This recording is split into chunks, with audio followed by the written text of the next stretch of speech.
everybody. Well, morning for me. My guest is Jose Cano, who is coming to us from the United Kingdom, London, and it is the evening there for him, or late afternoon. So, but he came in. He's the top Grey Knight player of the Leicester. I always butcher that name. Michael has corrected me numerous times, and I always mess it up. What is the actual name of that? I think it's Leicester, and that's pretty much it. Okay, like Leicester. Okay. Kind of. Well, I'll get it right one of these days. Maybe not. To be honest, you are not asking the best person because I'm not British, so... Fair. Me either. Well, anyway, you came in, you were the top Grey Knight in that huge Super Major. I know 35th to any viewers might not seem that great, but 35th out of what?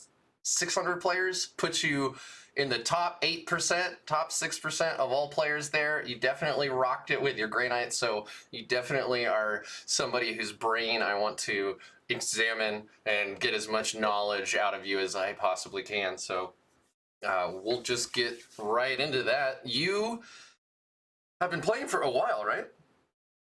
Well, believe it or not, I started about the mid of 8th edition. So I'm relatively new to Warhammer 40k. I have been playing exhaustively these couple of years, that is true. But I don't have an extensive knowledge of the game compared with previous editions as other players have. Okay, well, man, you are rocking it then. Like, that's awesome to only be playing for a little bit of... I mean, what's your profession? Are you just are like mentally cued into all these super complex games, or... Well, I'm an industrial hygienist, so I do, okay. and a kind of toxicologist. I do chemical investigations, so you can call it a complex job, I guess, but it's totally different to this. It's just, I think it's a force of repetition. I play a lot, and I think that's what it matters. When you repeat, then you start getting experience and knowledge. Yeah, makes sense. I mean, they always say you got to get your reps in, right? So yeah, exactly. This is proof. Would you like to get into the list that you took there?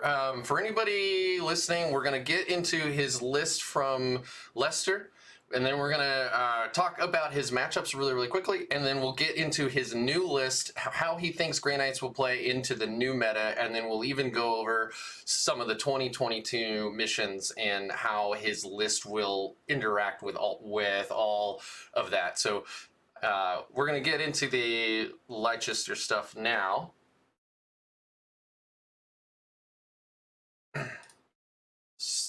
So your old list is...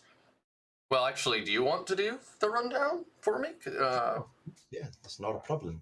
So my previous list, as you can see, is not legal anymore because I'm using 2 different brotherhoods. It's a shame, because we don't have many useful brotherhoods, and now we are tied to just one. But fair enough, we need to play with the tools they gave us. My previous list, as you can see, I have 1 detachment, which is a Swordbearer's Brotherhood, and it has a number of Nemesis Dread Knights. I'm using 3 of them, along with a Grandmaster Dread Knight, and that's what it matters from that Brotherhood. Everything else is just decorative. What I'm trying to get from that detachment is the access to the power, the psychic power. And the other detachment is a detachment for rapiers. If I'm honest with you, that detachment could be rapiers, or it could be Prescient Brethren. I don't know if I say that right. I'm not English native. You got it. Prescient Brethren. Yep, you got it. Prescient Brethren. So it could go either way, but I prefer rapiers because it gives me easy access to a better punch when you're fighting with the extra attack and that psychic power.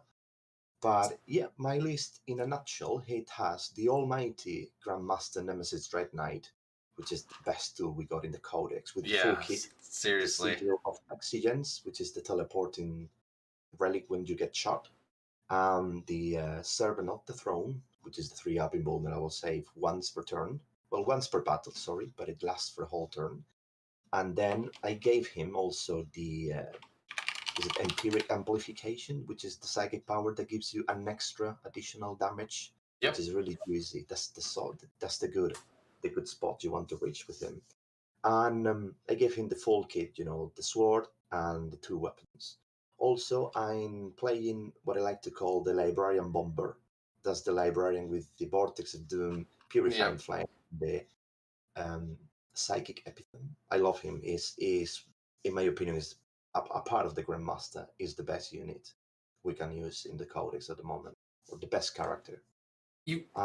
Also, sorry. Oh, I was gonna say I've only played like 3 games with the Mortal Wounds Librarian, but he's going to be an integral part of my new list, so I need to get in my reps with him as well. So expect lots of questions about how you use him, because I'm very bad. No, yeah, that's absolutely normal. In the beginning, you tend to use him too aggressively, and in my opinion, you must play him in the back, well protected, and being patient. But we will talk about it later on. Yeah. Yeah, I was talking about the Librarian. My third most favorite character in the list is Castellan Crowley. I love him. Some people don't like him, but he gives you access to a lot of utility with his datasheet. And I will talk about it later on, but my fourth character in the list is the Tech Marine, mainly because it gives you repairing for vehicles and the extra +1 to hit to one of the Dreadnoughts.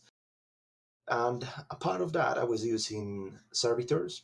I'm a big fan of Servitors. I love them. They're so cheap, so disposable, that you can just throw them into a corner to a screen, or just control an objective in the back, or protect one of your characters in the back as well. And 30 Interceptors, because they're amazing. All of them with halberds. And that's it. I don't know if I'm missing something from my list. I mean, you have 1 strike squad, but it's the strike squad that you have to bring, so it's the only thing that you missed. Yeah, for the patrol, I had 7 strikes because I had more than enough points, so I just chucked 7 of them. Yeah. Oh yeah, that's a great point. You actually do have a 7-man squad. That's interesting.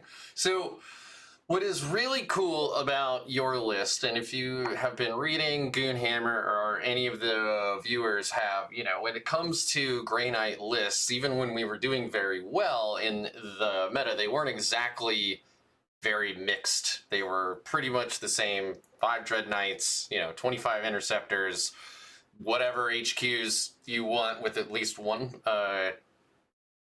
Tech Marine, a Sword Bearer's detachment, and then whatever other Brotherhood that you wanted based on your playstyle. So this is very cool because you have chosen a lot of tech that a lot of people weren't, like Castellan Crow, right? I mean, that's... he's an amazing backfield objective holder because he has a 6-inch heroic intervention. He fights on death for free. There's a lot there for 90 points. Is that why you brought him? Not really. Okay. Actually, my tactic, usually play different flanks tactic. I usually put the Dread Knights in one flank. Well, I don't really put them in a flank because they teleport, so it doesn't matter where they are. But basically, they push in one flank while the other flank is being held by the 7 strikes, the Librarian and Castellan Crowley, and also Interceptors coming from the back. Mm-hmm. So I was playing more like Hammer and Anvil for point of your tactic, if you want to think about that. So Crowley is better to use it on the midfield, because with his ability to heroic intervene, he's a challenge for most of the opponents, because if they charge you, they need to deal with him. Yeah. And even if they kill him, he's going to fight in death anyway. Yeah, that's a great 7 point. strikes, Crowley, and a Librarian bombing from the safety is a lot to deal with. That's really cool. So they move around as a 9-man blob, and then you have Interceptors just slamming into They jump the enemy. into fight. Yeah. If they were needed. Very cool. We do have a question from Alberto. He's asking about the new chapter approved missions and how we're supposed to play into Custodes. We will get there. That is definitely on the list of things that we want to talk about. So if you want to hear the answer to that, stick around or come back later and watch the VOD, because this will obviously be on my channel as well. All right, so other interesting tech you have in this list that I love is a noble death on the librarian. I think that is super cool. I think that is an underrated 20-point upgrade.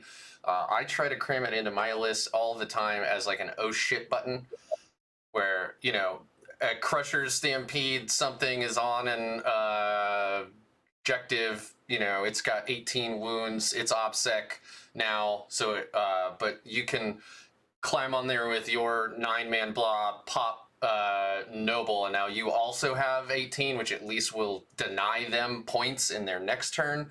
You know, like there's all those little kinds of plays you can do. I love that you took it. How much did that come into play for you? I'll tell you, that's the first thing that you think, but there is a second thing you can use with him, and I will tell you in a second. Okay. First one, like you rightly said, a noble death is amazing. It's really, really good because you know that you score primaries in the end of your command phase, right? Mm-hmm. And is triggered in the beginning of your command phase. Oh. So if your opponent doesn't pay attention enough, you can start the command phase saying, you know, this objective now is mine, and you score that objective. That's awesome. I didn't realize the little like wording there. That's fantastic. So okay. And Beautiful. also, there is another thing you can use with him. Have you ever seen this strategy? And how is it called? It's the one that if you are set to defend, every save you do in a 6, you deal mortal wounds, right? Yeah, it's Marshall something. Like Yeah, Marshall martial Presence or something like that. Yeah, something yeah. like that. Yeah. So you know that a noble death, it gives you another effect, which is you're automatically set to defend in an aura. I did. So if you are being attacked, for example, by a Gen Stealer Cults unit, you know, one of these units that they throw 50-something attacks on you, Yeah. you spend 1 CP because you are effectively set to defend, and the unit is going to die, but all those 10 guys, they're going to die automatically. That is Because amazing. That's amazing. I do, like seriously, those little yeah, it's like I play Deathwatch as well, and one of the things that I've only started to really realize is the Primaris Chaplain litany. I always think of it as the +2 to charge litany, but I've started watching pros play that because it increases your pile-in and consolidate by 3 additional inches, you can get so much movement. And I just, like, I didn't even realize, but, you know, these guys are locked in. They've got that. Like, that is so cool. So I love all those little, you know what they yeah, say, Rick? Devil is on the details. it sure is, yeah. As a Grey Knights player, I'm telling everyone, read the full sentence always, because there's always details somewhere in the text that you might not pay attention, and they give you great bonuses. That's fantastic. I love the idea of like a 10 or 12 Gene Stealer blob coming in and just trying to wreck face and then realizing they just killed themselves. And then you still have the librarian with objective secure and Crowe waiting. Beautiful. Emma Robotham has asked a question. They are brand new to 40K, so welcome to this ridiculously complex and amazing hobby. And they love Grey Knights, and they're asking, what do we think of Purifiers? Purifiers, okay. I know that's quite a topic shift, but... No, it's not a bad question. I would love to use Purifiers more often, if I'm honest with you, but they're a bit difficult to use because for those points, you could use Interceptors instead. They're way, way faster than them. What I like about them, however, it's they have access to a +1 to cast Purifying Flame, which is always really, really good. If you combine maybe a couple of Purifier units and Crowe, you will have access to 3 quite reliable Purifying Flames per turn. And that's a total amount of 9 mortal wounds, Rick. That's quite a lot, isn't it? Minimum. Yeah, minimum, indeed. Yeah, if the +1, sometimes you get the explosive one and you get an average of 5 mortal wounds. Yeah. Problem is, again, they are not really fast. I'm obsessed with being fast, if you can tell that, Rick. Everything that moves less than 9 inches for me. So I love units that they're suddenly in the back and the next turn they're on your face. And that's the way I like to play. So for me, an unit that moves 6 inches, it's not enough. in my Yeah. opinion. And also, they are not troops, so they are not objective secure.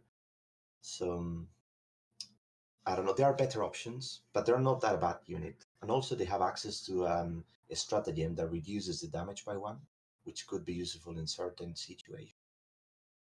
Yeah, the Honored Knight keyword, which is a keyword that allows you to bring certain units with that keyword in armies that have the Brotherhood keyword, but they don't get any of the Brotherhood benefits. And I think that that is one of the biggest things that really makes it so folks will run maybe a 5-man Purifier squad as like a tech choice, or they'll run, 3 Paladins as a tech choice. But because of that Honored Knight keyword, they don't get as much synergistic benefits from the Brotherhood, so you don't see them as often as I would like. And then let's see, the other really cool tech choice you have. Oh yeah, you actually went for the Etheric Conduit, so just the straight up 3 heal every turn. You don't have to roll, you get the maximum. Foretelling of Locusts, I also see you have that. How do you so I'm a new player, right? So I use foretelling to like fix my mistakes when I deploy, right? Or like once I've seen how the enemy has deployed, maybe I didn't realize what they were doing while they were deploying, I can then be like, aha, and then I'll move some stuff. But I know more experienced players use it for mind games, or they'll use it to react directly to their opponent's deployment. So how are you using it? I assume it's probably the latter, not the former. Yeah, more the latter than the first one. But yeah, foretelling of Locus for me is a must. Every player should use that upgrade. It's so useful. The way I usually deploy is I deploy in an aggressive way. So everything is placed in a way that if I went first, I can have easy access to the objectives or to shoot enemies. And obviously, I leave 3 units, key units, that I know that if I go second, they need to get out. They need to get out. So mainly, I set up 3 units in the open. Everything else is hidden. So if I go second, those 3 units, they are not there. They go back behind walls. Yeah. And that's the way I usually play them.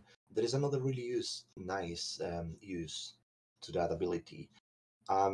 Again, people who didn't read the whole text, maybe they missed that you can redeploy them on the table, or you can put them on tactical reserves. So this is especially useful if you're playing against Tau, for example, because you might know Tau at the moment, they have a really powerful Alpha Strike. Mm-hmm. So this redeployment allows you to put things on Deep Strike, but not on Deep Strike, sorry. It's not Deep Strike, it's tactical. Yeah, it's different. strategic reserves. Exactly, strategic reserves. So you can do that, and you can jump over the limitation of you have less than your half of your points and half of your units on reserves. This trait allows you to ignore that rule. So you can put more than half of your units and more than half of your points into reserves. So if you're playing against an opponent, you go in second and you know that his Alpha Strike is really good, put everything on reserves and leave just a few units hitting in the back, waiting for the second or the third turn to bring everything into the table. And then the opponent, by that point, should be exposed enough to get a lot of fire or charges. Yeah. So you're thinking like with Montcaw that the Tau can fire off. You're gonna wait until later in the turn or later in the game to go ahead and come in once those benefits start to dwindle. In my opinion, is the best way to deal with Tau, because if they play Monka, and let's be honest, they're going to play Monka, because everybody plays Monka. There's no point in playing anything else. They are going to try to, get as much as possible from Monka since the beginning. So if you are a patient player and you wait and wait and wait. See, there's my problem. That's the problem. You must wait. You need to resist that urge you got inside of you asking you to jump into the opponent. Don't do that. Be like a hunter. Be patient. Wait for the opponent to expose. The best thing we can do as Grey Knights is jump on the opponent and destroy everything. There must be nothing to reply your attack. Right. Otherwise, we are quite fragile, you know that. Yep. So we must destroy everything. And with the Tau, if you're waiting in your area, waiting for them to expose, they're gonna become impatient. Most of the players, they don't resist the urge to get into your area and trying to attack you. And if you got 3 units on tactical reserves, good players will know and remember that you can deploy units in your own edge without the restriction of distance from enemy units. So if the Tau player hasn't been careful, you can deploy 3 inches away from them and then do a charge, for example. Almost, and if you're playing, almost guaranteed charge at that point. almost guaranteed, yeah. If you're playing this kind of deployment, that has the long edges, it's not so useful. But if you're playing, the ones with the triangles, your deployment edge is this. Oh, that's right. It's all the way. Oh man, you are blowing my mind, Jose. Thank you. We're not even done with your first list, and you're already schooling me.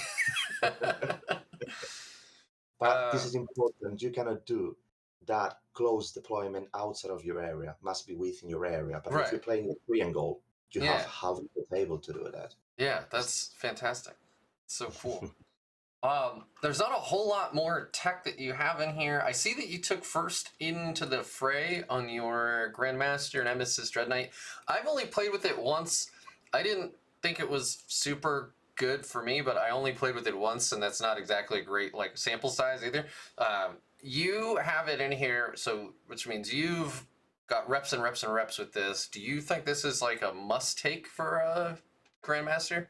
In my opinion, yes, and I'll tell you why. And this is not a clickbait. This is actually true. Let's do a bit of maths, okay? Sure. So, how many chances of rolling one side of the dice you got? If we divide 100, 16.6%, right, per side. Let's talk about this trait. This trait gives you +1 to charge, +1 to advance. +1 to advance doesn't matter really much. Yeah. +1 to charge means that if you teleport the guy, you're 9 inches away. You need an 8 to get into them, right? Yeah. So if we use the tide of how is it called? The celerity. You got it. That's exactly right. Every single dice you roll is going to be a minimum of 3. What does it mean? It means that if you want to roll a charge of 9, well, an 8 actually, you need a 5 or a 6 in 2 dice. You might not get that on the first time, but if you use a command reroll, you will roll twice, and that means 4 dice in total. What are the chances of getting a 5 or a 6 on 4 dice? It's more than 100%. Okay, so I know that I haven't seen or done the math with first into the fray at an 8-inch charge, but I know with a 9, excuse me 1 second. There, clear my throat.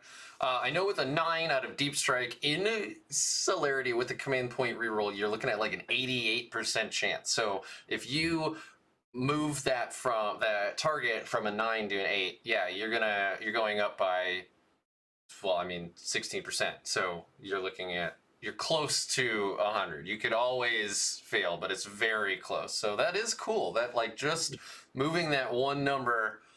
Well, I mean, it makes a huge difference. Yeah. Did you play Grey Knights in 8th? Yes, it's my original faction actually. Awesome, mine too. Yeah, I was just thinking about that whole moving one number by one, and that's basically what they did to the entire Dread Knight data sheet. Is it's got one more wound, one more movement, one more armor save, one more invul, right? One more strength on all the guns, one more AP on all the guns, and look at how just one number has just made them. Now you have to take them. They're so good. Yeah, so they're the best unit, obviously. Yeah. But yeah, the idea is using this tide of celerity, teleporting the Dread Knight into where you want the charges to happen, deep strike a lot of guys around, and then the Grandmaster on the first is gonna get in. Well, sometimes he doesn't, but it's Warhammer. Yeah, I mean it's like that 3-inch charge, right? Like you can technically fail it. It is possible, but you only have a 1 in 36 chance of actually failing it. Pretty much. So when the guy gets in, everybody else start getting in, and then is when the magic happens. All right. Well, let's get into those matchups then. So at the Super Major, you went up against it was Demons for your Demons. very first. So when I went to LVO, I played Corn Demons, and I had an absolute blast. But that guy only had 4 CP when he started, so he couldn't bring back the big demon units very often. But you did not run into that kind of situation. No, the guy was reviving demons all the time. It was a nightmare.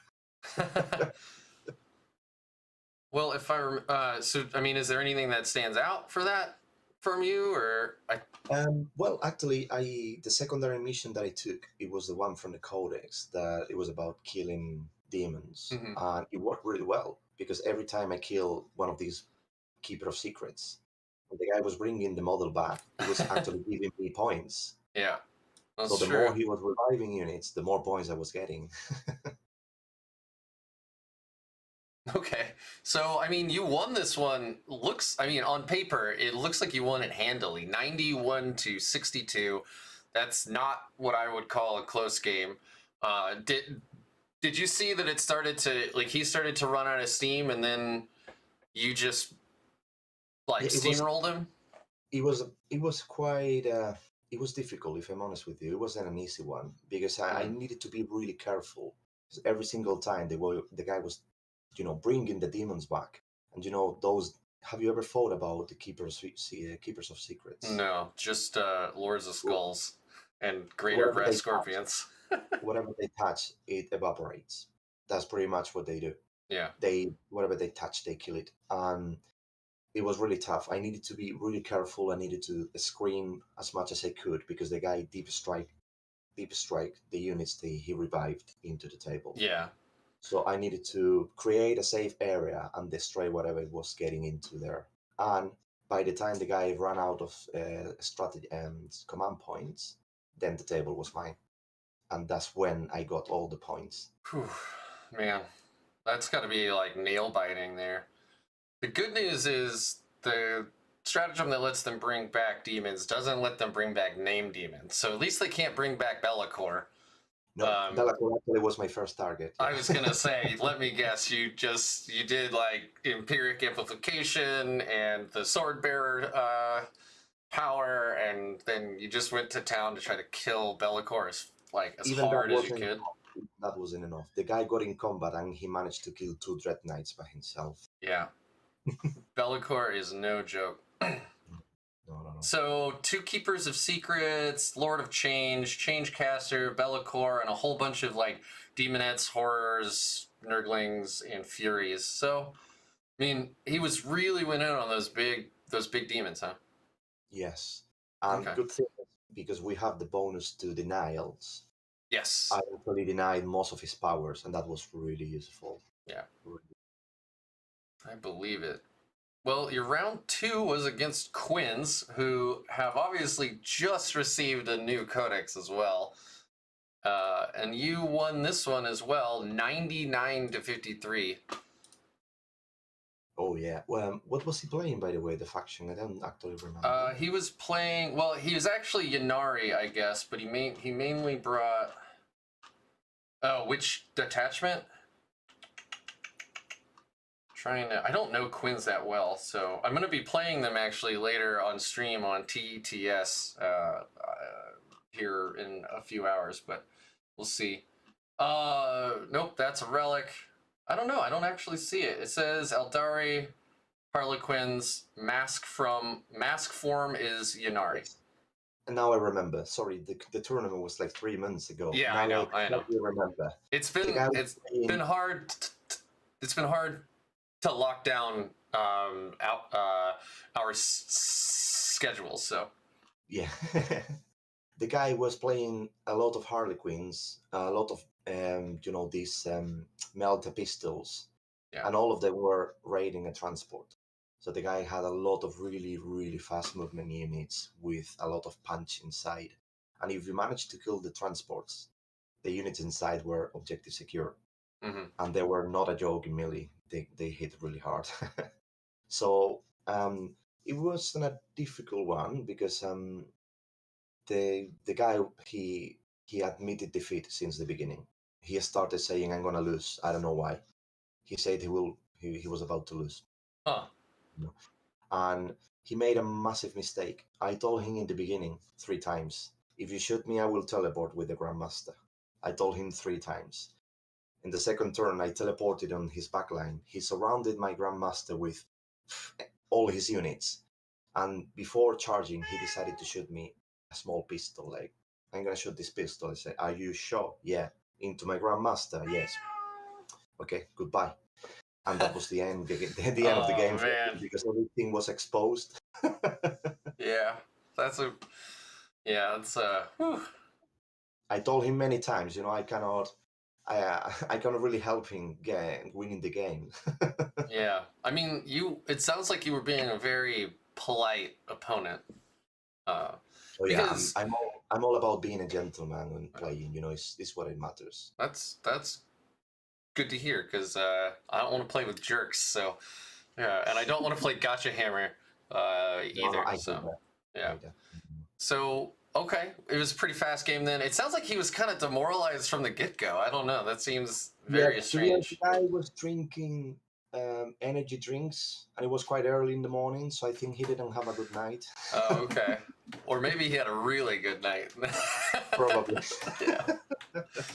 All right. Well, I mean, these Smash Quins, usually we go into like really deep detail about these and, we talk about every strategy and like every turn, but I know folks are chomping at the bit to really hear about your new list and how you're going to Yeah, play he's in, so new. So yeah. yeah, unfortunately, like you clearly did very, very well, but yeah, in a way, you are right.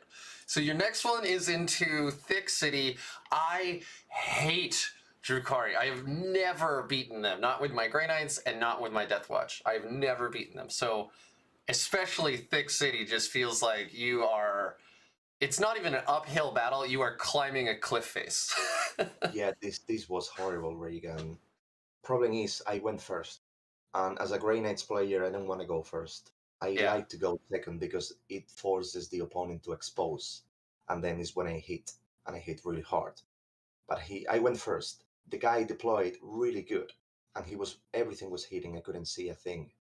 So the guy was playing a number of riders, the transports with the dark lenses, Yeah. and a Ravager. Have you ever seen the Ravager?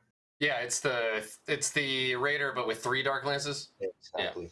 That's horrible. That kills one Dread Knight per turn Yeah. They're normally. really strong for sure. Really, yeah. And the guy was hiding that as a diamond, Rick. He didn't want me to see it from any angle. The guy screened it so well. My first turn was quite useless. And they can And fire and fade it, right? yeah, also, I don't Yeah. know if he can do that with vehicles, if I'm honest with Okay. you. I'm All not right. entirely sure. But still, the guy was really good trying to find the right angle to shoot one vehicle and then not be invisible for anybody else. The guy, Yeah. he was a really good player with a really good list. But let's be honest, not a good list. It was an unbeatable list. Drukhari back in that time, they were, oh my God, I cannot stand them. Seriously, Well, they're so broken. THICC City was like, I mean, it was very good in the whole meta, but it was basically uniquely suited to punishing Grey Knights because the -1 damage, most of our guns, if they're more than 1 damage, they're 2 damage, right? So, unless you get in pure amplification off and really focus down one unit. I mean, I have a TTS game on my channel where I use my 5 Dread Knight list, and I think it took 4.5 Dread Knights to kill 3 Talos or something. It was insane, and that was with every power on them. Or well, I think I missed one of them, but anyway, it's an insane amount of like their high toughness. They can resurrect at least at the time. Like the -1 damage. It was yeah. Yeah, It was something else. the guy wasn't even spamming Talos. He was playing a lot of grotesques and a lot of small units all over the table. All of Yeah. them were really efficient. So I couldn't, as a Grey Knights player, you can focus in one unit really well. But if the opponent is playing 30 really dangerous units, you cannot deal with that. It's impossible. And obviously, I could use my empiric amplification to increase the damage and kill powerful units. But if the only target I got in front of me were a number of grotesque units, what can I do? Kill 3 of them? That's not Yeah, enough. exactly. And simply not enough. So he had, just for everybody's reference, it looks like he was rocking 2 quarts of the Archon and Archon. Homunculus, obviously, because that is what made this list work at the time. Succubus, 4 units of Cavalite Warriors, some Racks, some Witches, 3 units of Grotesques, some Mandrakes, so they can do... the Mandrakes are the ones that do like the deep striking shenanigans, right? And Yeah, the he used scout them deployments. he used them to screen me out his Yeah. area in the first turn. And then Hellions, the Ravagers, 2 units of 2 Taloses, and a bunch of Raiders. Man, it is crazy reading a Drukhari list because they just have so much stuff. Yeah, and also the mission we were playing was a 6 objective mission, and the guy played obviously Herd the Prey, I think it was called. Yeah. The mission secondary that is about pushing the enemy out of your area. And Yeah, the guy was standing in the back, playing that mission, really comfortable, just killing the few units that I throw into him, and he won quite easily. My flank that I was playing with Krawe, Librarian, and the Strikes, it was wiped out in like 1 turn. Yeah, well, I mean, they punch so hard. I don't think he has any fight last in this list, but that is a thing that Drukhari can bring. And then, like, even if you punch back and kill all of them, they just have a wave, you know, right behind another ruin that's gonna like hit you next turn, right? It's a very interesting matchup for sure. Well, you already spoiled it. But you did lose this one, 43 to 97. So, THICC City, man, it's really, really difficult. Yeah, and also, everything is quite optimized to deal with the Space Marines. And in the end of the day, we are just Space Marines without any transhuman physiology. Well, we got one, but it's too expensive. It's so expensive, yeah. Yeah, most of infantry doesn't have invulnerable save. We don't reduce damage, so... Yeah. And your 7-man strike squad, your transhuman would be 3 CP, right? Yeah. Ugh, that's a hard pill to swallow. So then you went and rocked some Orks Goffs 93 to 60. That was a really nice game. Really nice game. Have you ever seen this war boss that is riding the squeak, whatever it's called? Yeah, the beast boss on Squigosaur. I have played into that thing so many times. I hate it. It's such a good unit. It's super fun. It's so fun to see those orcs jumping around. It's super cool, in my opinion. But the guys, something that I remember from that game, that it was amazing. I was playing, my strong flank with all my units. The guy put the warbles over there as a threat, and he was telling me, all the stats and all the tricks he could use. And then I moved my librarian, and the guy told me, yeah, I got -1 to be wounded, -1 damage, feel no playing. I already know where this is going, but I love it. Yeah, and I put the librarian over there, like, that unit, out of the table, please. 11 wounds, only with the librarian. Yeah, and it's the beast boss on Squigosaur is 9 wounds, and so it's actually able to usually get Lookout Sir. Just one of the reasons that it gets annoying. But then, like you said, you can upgrade this thing to the moon, so it can have -1 to be wounded. The feel no pain. It's a monster in combat. It does mortal wounds all over the place. I think every 6 to wound from the actual squig is 3 mortal wounds or something. It's nuts. So even with a 5-up feel no pain to mortal wounds, you're like, I don't want to take 3 mortal wounds. That's awful. Yeah. But there are those models now are so cool. Like, love them. Was there anything otherwise that really stood out to you in this match, other than you just absolutely like taken out? That was a highlight of the game, obviously. But yeah. I did a bit of mind games with this guy, because I don't want to sound rude here, but normally Orks players are really impatient. So I played with his impatience, and I was standing in the back for 2 turns. And the guy became too impatient, and he jumped into the mid table, and then I counterattacked with everything, and I killed a lot. And then the field was open for me to use my interceptors to jump into his backfield and deal with all his no line of sight shooting. Wow. Also, the huge amount of storm altar shooting we can pull against them, even though they're toughness 5, Yeah. they don't have almost any saves, so you can kill a lot with the storm altars. I mean, people talk smack about the storm bolters, but it's a withering amount of just like extra, even on big stuff like a T8 like Exocrine, you can chip a wound or two. Like, it's not nothing. And I mean, you got nothing else to shoot at anyway, so you might You're as already well paying roll the for it, dice. so use it. Yeah, exactly. Yeah. Well, I mean, that's really interesting. So you purposefully held back for 2 turns. Yes. And then you still were able to catapult forward and score 93 points. Like, I know if you wait and you just go supernova on turns 3, 4, and 5, like, I know you can score 45 primary, at least at the time. Don't think you can really do that now. But, and then I guess you took probably Purifying. What were your other secondaries that let you wait that long? I guess Rod, maybe? What did I take? I think I took, was it no prisoners, maybe? The guy was playing a lot of infantry, Yeah. and or maybe killing vehicles. The guy was playing a lot of vehicles as well. Orcs have a lot of everything, so I was just playing one of those 2 missions. Yeah. And the other one, I don't remember if it was, I think it was a stranglehold actually. So the points that I was missing, it was from the stranglehold because I waited those turns. Obviously, Okay. Yeah. not the second turn and the first turn, I was, throwing small units into central objectives, trying to bait him and trying to get some points and not giving him the control more. But yeah, Okay. that's what I played. Wow, Pretty that's much. really, yeah, okay. So I need to be patient. Be patient. Water, my friend. Yeah.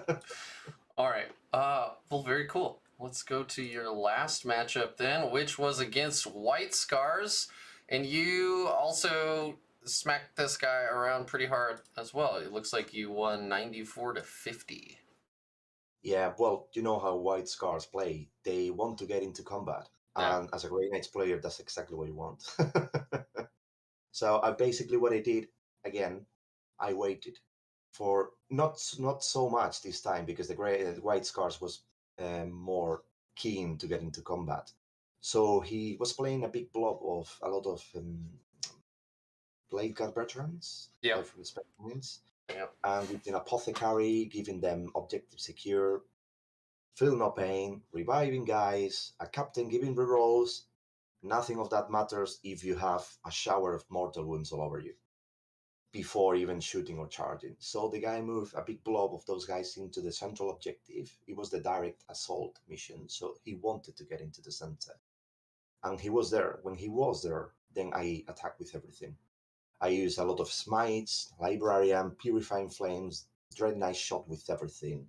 And then my 7 strikes, they charge into the center and they kill, I think, the 2 remaining guys because nothing else was alive. Wow. After that. That's an amazing like series of psychic phases. That's awesome, man. Mm-hmm. It looks like he had some incursors, which I assume he forward deployed. That wasn't a big deal either.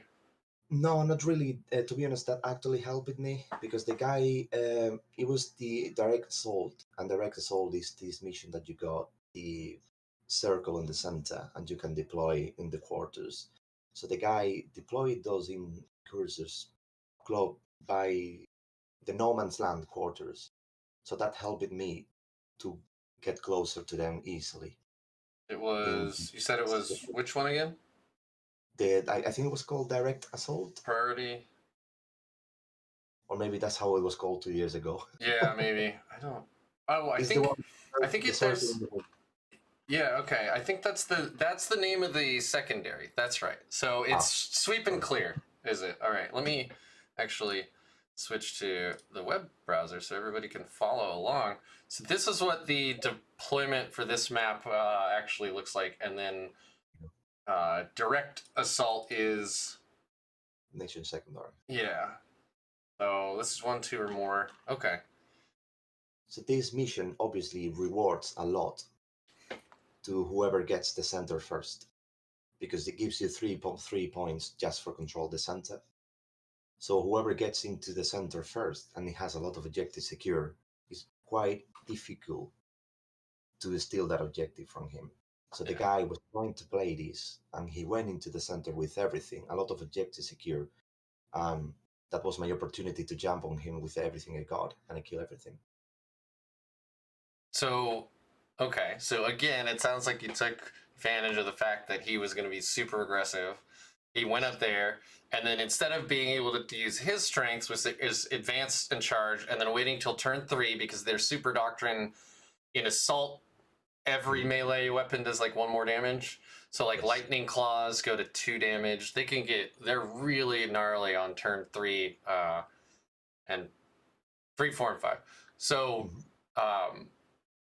you just jumped on him turn 2 and just annihilated him before he could advance and charge into you. Yeah, pretty much. I eliminated most of the threats by the second turn. The guy still had, a few things around, but they were not dangerous enough. So your turn 1 was just like aces. You just like shot and smited everything. That's incredible. That's incredible. Look, the most I've ever felt on the back foot against a Space Marine army as Grey Knights was actually Black Templar, but White Scars are a close second. I always feel like I've got to triple measure every threat range, because advance and charge on like the bikes. I mean, even on Blade Guard veterans, they only move 6, but they're gonna advance 9 on average, right? Like, it's no joke. So yeah, and also the guy was playing a chaplain on a bike, giving them +2 to charges, so it was dangerous. I was quite lucky because one of my interceptors, a single interceptor sergeant, killed the chaplain in combat with his 4 attacks. All of them went through, and he killed him. Oh wow, that's incredible! Really unlucky. That was lucky. You painted some kind of mark on that guy, right? Like you, you promoted him or whatever. Yes, that was really unlucky for the other player. I felt sorry for him because it didn't feel fair. Yeah. Well, so that's your experience there at and I think Emma was trying to help me out. It's actually Leicestershire. So thank you, Emma. I think I've done 3 or 4 interviews now from this same GT, and I still can't I can't pronounce it. I'm so bad. You're not the only one, Rick. Yeah. All right. Well, you want to get into your new list, maybe? And then let's start what everybody's here really for, which is let's talk about Grey Knights into the new meta, the new list, and the new missions. It's a new world. New. So I'll go back to your the list view here, and we'll take a look. Take it away, Jose. There you go. Funny thing, Rick, is my list didn't really change much. I'm using more or less the same ingredients because they give me great results in the past.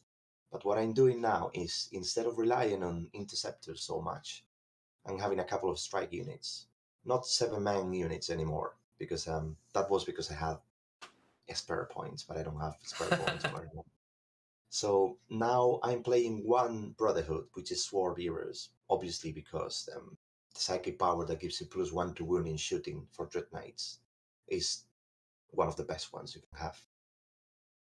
I'm playing the same Brotherhood Librarian with the same configuration. Obviously, I didn't have enough points to give him a novel death, but I'm still testing, and I think I'm gonna maybe take out one of the swords from the Dread Knights, and maybe something else from somewhere else to give him a noble death, because is really good in the right situation. And then, yeah, if you scroll down, the audience will surely see that the list hasn't changed much, and just playing less interceptors instead of 30 and just playing 25, then 10 units of strikes, and everything else is pretty much the same.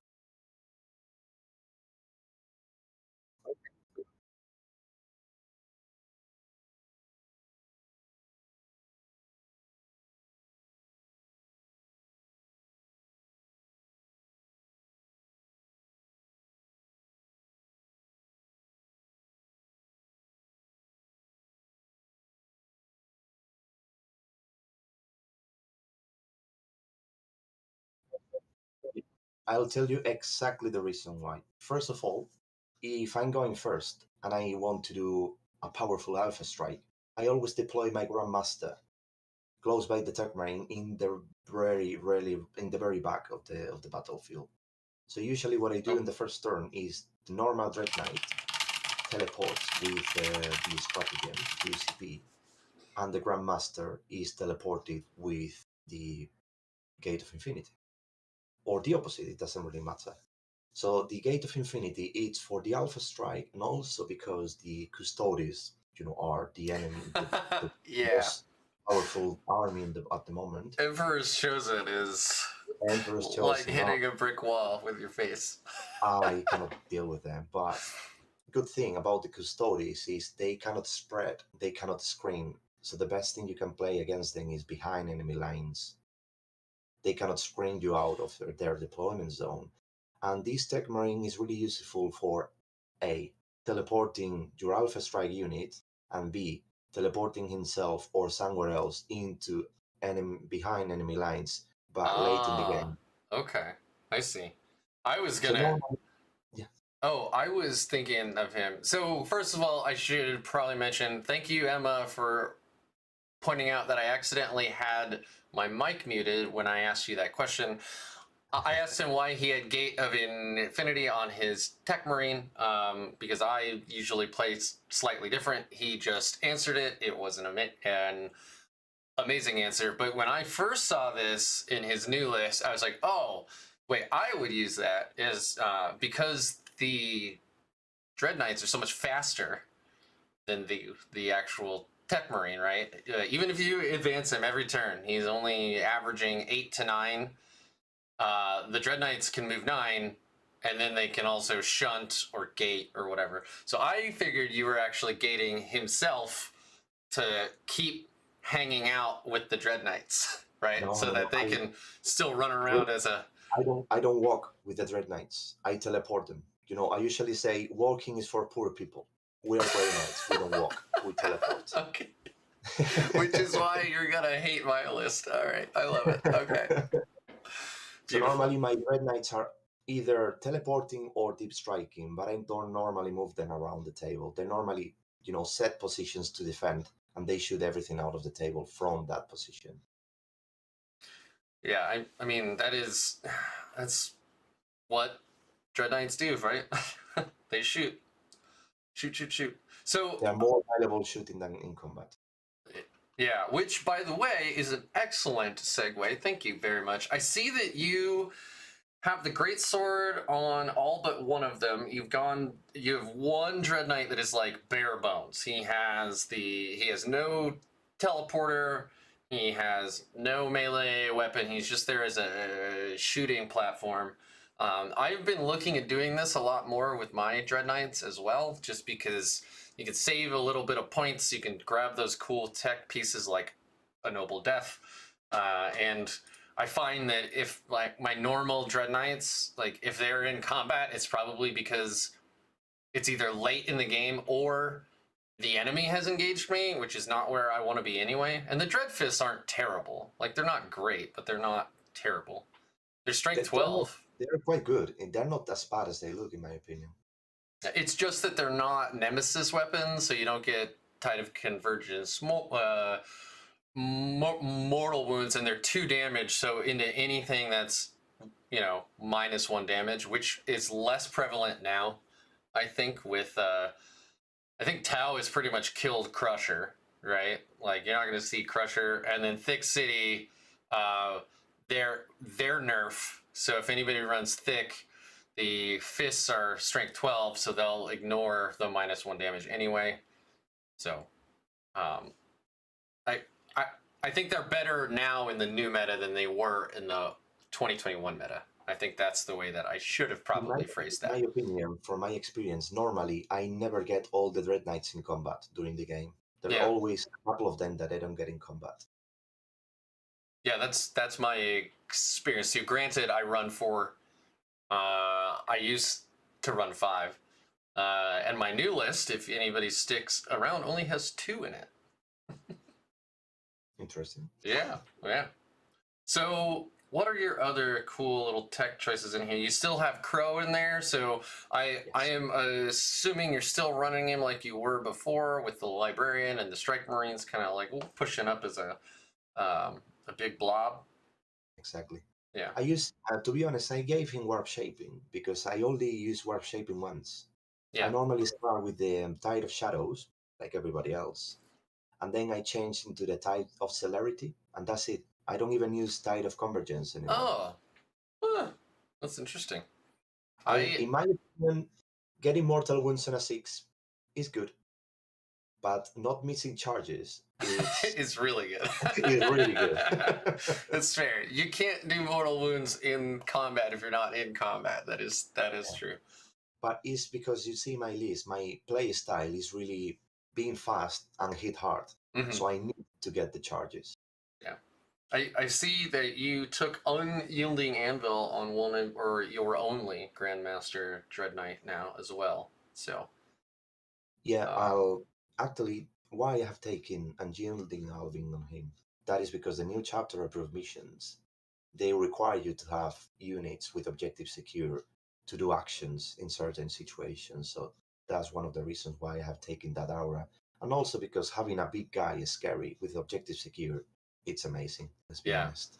Well, that and like I have found that having Unyielding Anvil, which I've had on my Grandmaster since the 9th hit, basically, has been incredible because he's so big that he doesn't get Lookout Sir, but he has the Sigil of Exigence, so nobody's really going to shoot at him. So he's effectively immune until combat happens. So, like, for the first 2 turns, at least, nobody, like, he's free to go wherever the hell he wants. Unless I do something crazy, like drop him right in the back or whatever. And then they have to deal with him, which is not the way that you should really use that aura anyway, typically. But I find that it's amazing because of that. They do not want to shoot him. If he didn't have that relic, and you told me that, and that he also had an OBSEC aura, he'd be, like, primary target, numero uno. Because also, even after that, the guy still has the 3-up invulnerable saved. So most normally, he survives another turn. Mm-hmm. That's true. And you could always, like, if you really need that clutch aura that turn, you can always not teleport, take the hits, pop your 3-up, and then save the teleport for some other time. It doesn't say you have to if you're targeted. It says you may, which is an important distinction. Let's see, what else? You moved Foretelling to your Librarian. That's not really a big deal. And yeah, that's about it. Otherwise, it does seem very similar. You dropped the Etheric Conduit. Yeah, to be honest, my Tech Marine normally doesn't get close to the Dread Knights. He stays in the back, and yeah, I thought that I needed the CP for something else. Okay. And the guy can still repair. If you're lucky, you will pull a 2 or a 3, which is normally good enough. That's fair enough. All right. Well, you want to get into how you're going to play in these new... Oh, I guess I should actually probably say. So when you're building a list, you usually are thinking about at least 2 secondaries that you want to consistently do. So you are looking at... I mean, Purifying Ritual is amazing. It is still the best secondary in the entire game. Followed closely by herd the prey, but like the amount of points you can score late game, because like you said, sometimes you gotta be really passive in your first few turns, and you can still get maximum points from purifying. It's just so amazing. Actually, one of the things I like about Purifying Ritual is in the beginning, if you play patient, like I told you, normally you score maybe 1 point, 2 points with that, and that gives the opponent a false feeling of he's winning. You know, the opponent normally thinks this guy's not scoring, he's not killing, he's not winning. And like you say, in the late game, then you start scoring 6 points per turn. Yeah. And you maximize it in 3 turns. Yeah. Which is just insane. How that secondary snowballs is just nuts. So obviously purifying, are you gonna do any of the so you said line break or behind enemy lines against Custodes, which obviously we can deep strike our whole damned army for free. Well, up to half of it, but yeah. Anyway, so we deep strike everywhere. The interceptors are amazingly fast anyway, especially with the like shoot, move, shoot. You know, you can get them in the enemy deployment zone super quickly. And earlier we were discussing, you know, those the missions with the really big diagonal deployment zones too. There's only 24 inches between of no man's land on some of those, or even 18 I think on one of them, so you can have your units in the enemy backfield super quickly. Actually, there is I have been running tests of an alternative list using a Rhino, and one of the things that I have been doing is setting an interceptors unit inside of the Rhino, deploying the Rhino behind a ruin, but really close to the deployment line, like half an inch away. And if you disembark the interceptors, you gain 3 inches, plus the 12 inches movement is 15 inches of movement. Yeah. Then you can do, like you say, the psychic power, and then you move another additional 12. Yeah. inches. So in the first turn, without advancing, you will get behind enemy lines. Yeah, that's pretty great. Fantastic. So you can use that Rhino as a catapult to keep sending units behind enemy line, but that is still an experiment. Yeah, and then also like that's really something that you're going to do against units that can't, or armies that can't screen you out. Like you're not going to do that against like sisters or against, you know, Drukhari, because they have just so many units. You know, orcs aren't going to give you that opportunity just because they're everywhere. But so when you are going into those units that behind enemy lines isn't good for, are you doing like intercept data? Are you trying to grab the middle? Are you doing mental well, I guess we can't take psychic interrogation and purifying ritual, but we cannot do that. Yeah, but, which is fine. That's fine. What I normally do is I always take purifying ritual, or for example, if I'm playing against, let's say, I don't know, an enemy with several denials, sometimes I even take, how is it called now? Psychic interrogation, is it called now? Yeah.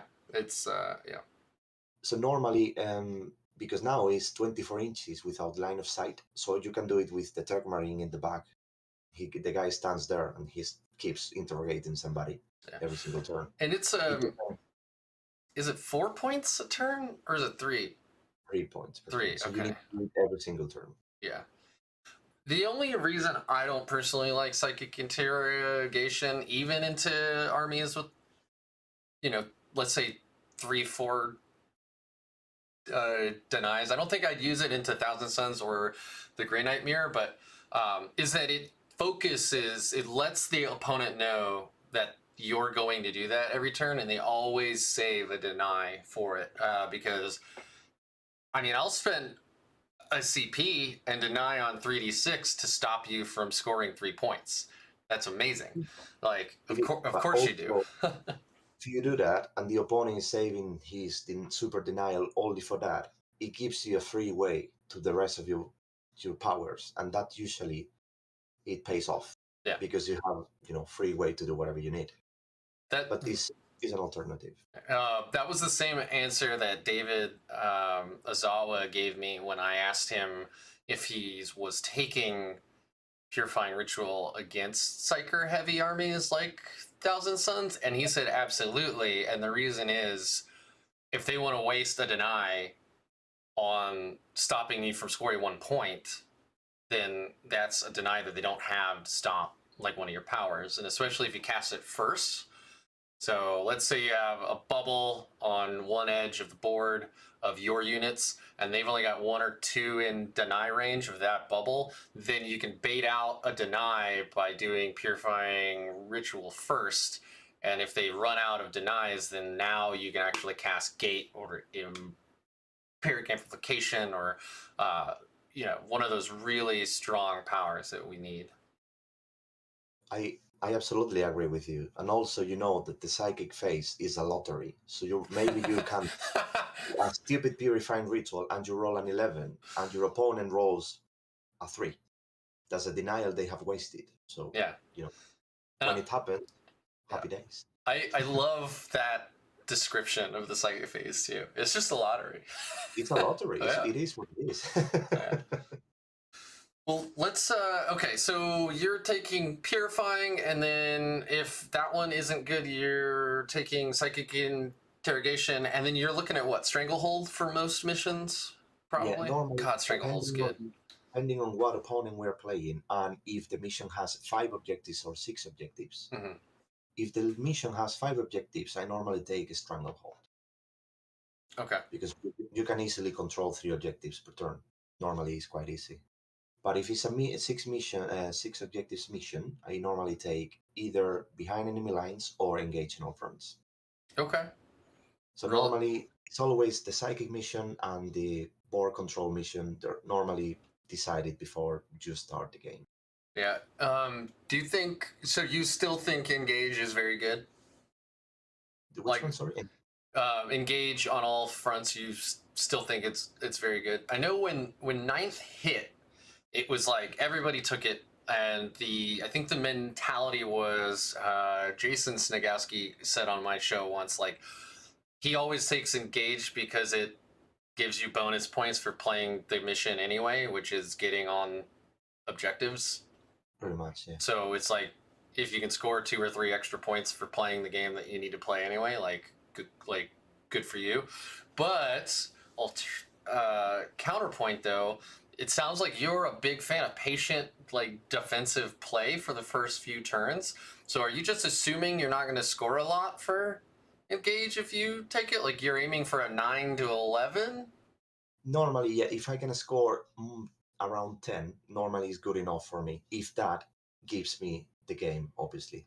Okay. If I see that option of being patient and stopping scoring points in the first couple of turns is not reasonable, then I don't do that and I play more aggressive. Gotcha. Okay, so let's, with that in mind, now we know your list, now we know your secondaries and your general playstyle, let's go ahead and get into the new missions here. I'm going to apologize to everybody. There is no good digitized version of the GT pack yet. I have my book right here, but no one wants to read it as I hold it up to the camera. So we have this poor excuse of a document up on the screen instead. Let's just start right at the top. Mission 11, recover the relics. This is hold 1, hold 2, hold more. Break them body and soul is the progressive,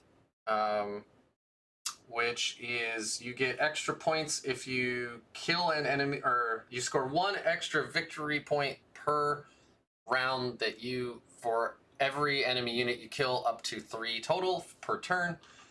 And let me get the map up. There we go. All right, so it's a short edge deployment, pretty much 1/3 across the board for deployment zones and no man's land, and it is a 6 objective mission with 1 in each deployment zone. So how would you play this one with your new list in general? Obviously, things are going to change based on the army that you're playing and everything, but normally what I will do here is Purifying Ritual. Obviously, you got plenty of objectives.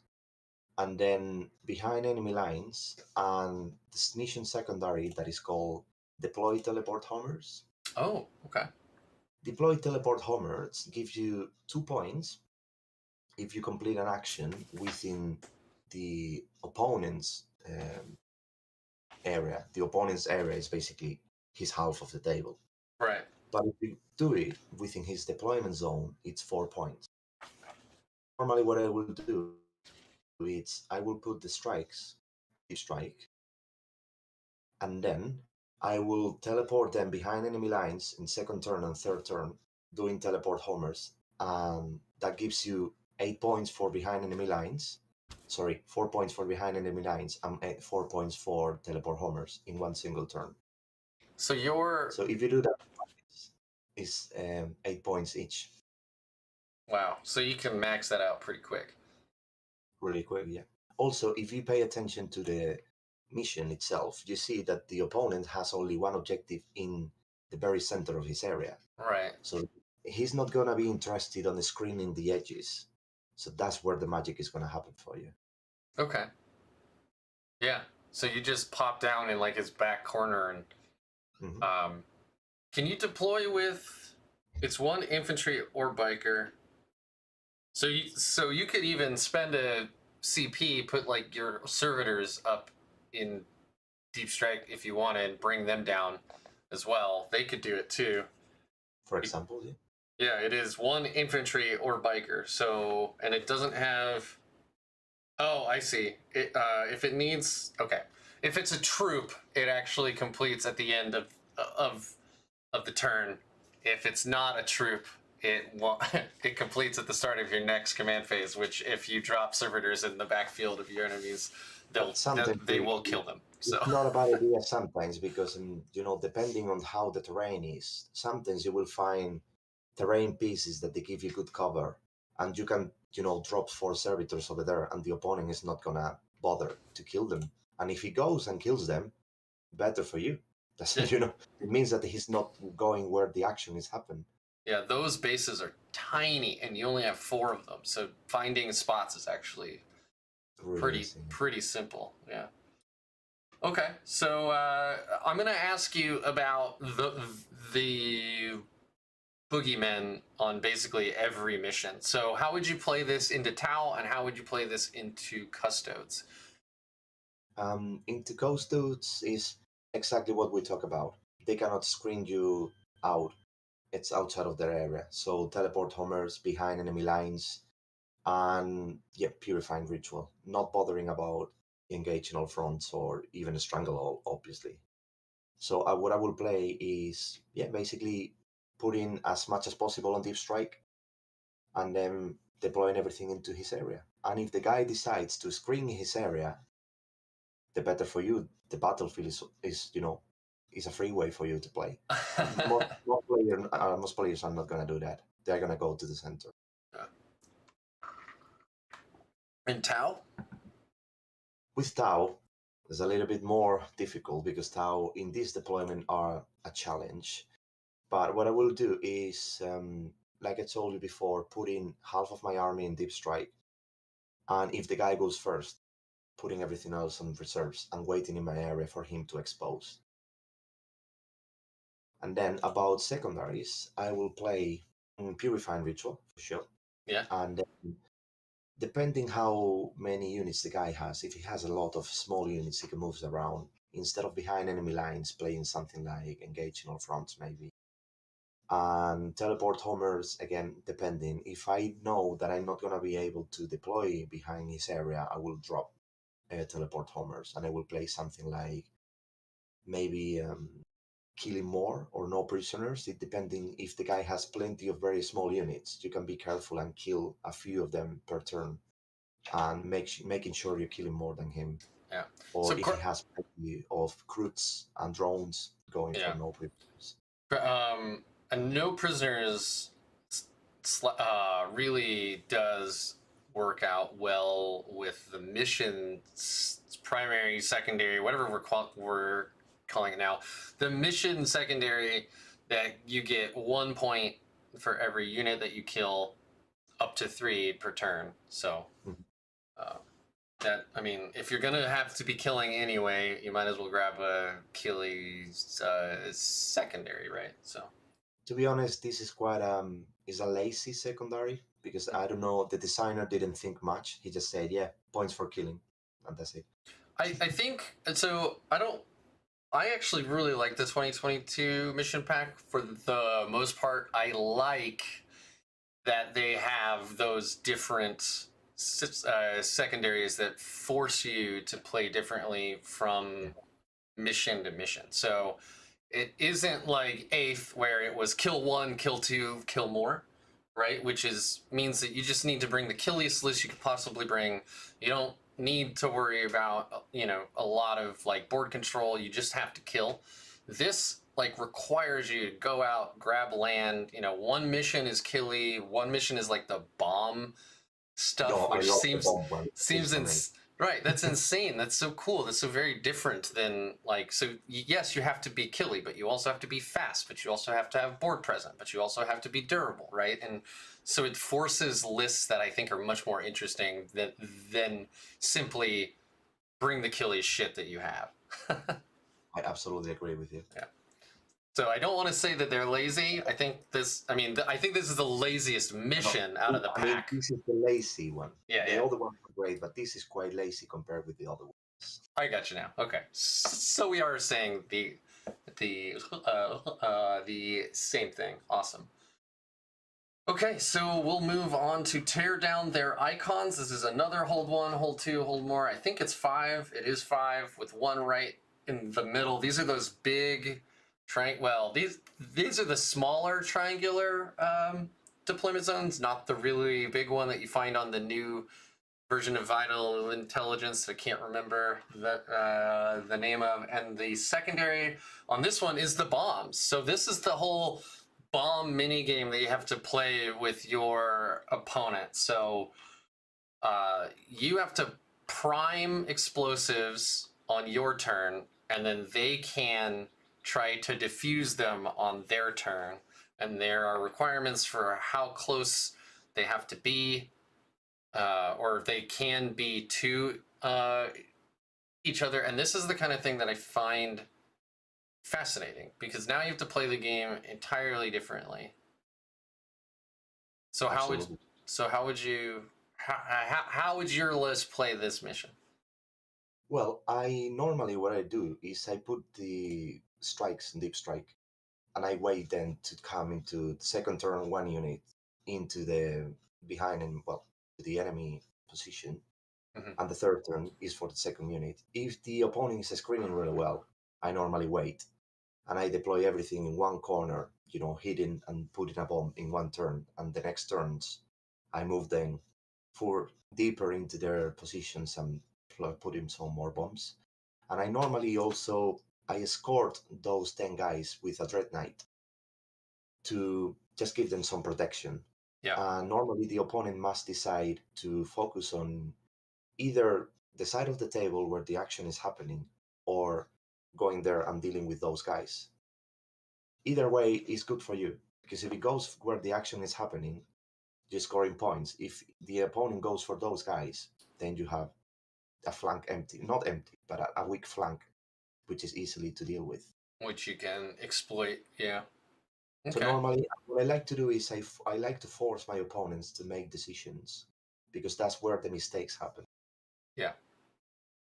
And yeah, with this mission, normally I pull a trick on here. Let me think it works, right? Okay, I'm just checking something because I don't want to tell, and I don't want to say on live something that is not legal. Well, I mean, it is. Yeah.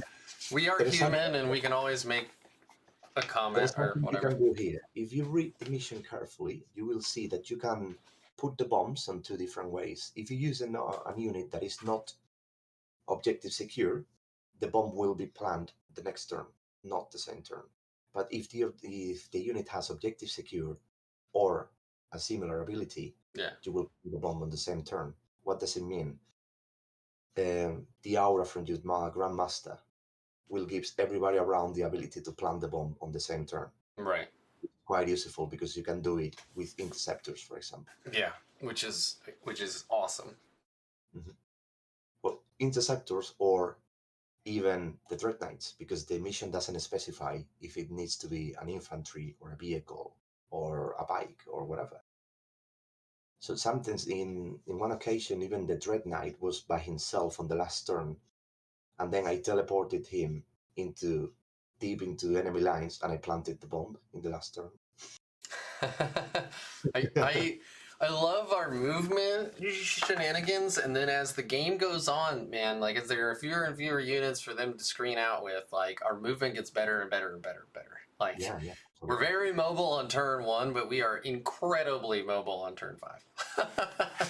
Yeah, You know? I normally as a Grey Knights player, I don't think about the map as I don't know how to explain this, but not in a 2D, two-dimensional way. I normally think in the map like a three-dimensional way. You don't move like this. You move like this or like that. I don't know if you get what I mean, but the map is not as simple as other factions in it. Yeah, it's you not can move all the way around as you want. It's not as static as like my Death Watch. There are a few teleporting shenanigans you can do.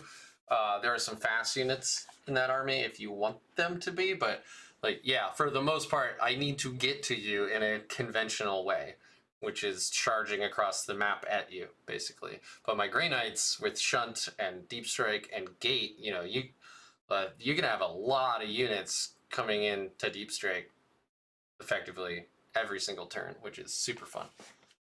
Yeah, and with the teleports, you need to think into 3 or 4 different situations on the same time, because you can be there, or you can be there, or you can be there. So you could A, giving support to this unit, or B, going to that flank to shoot something, or C, going into the back to guard and screen your back, or D, going deep into behind enemy lines to plant a bomb or whatever.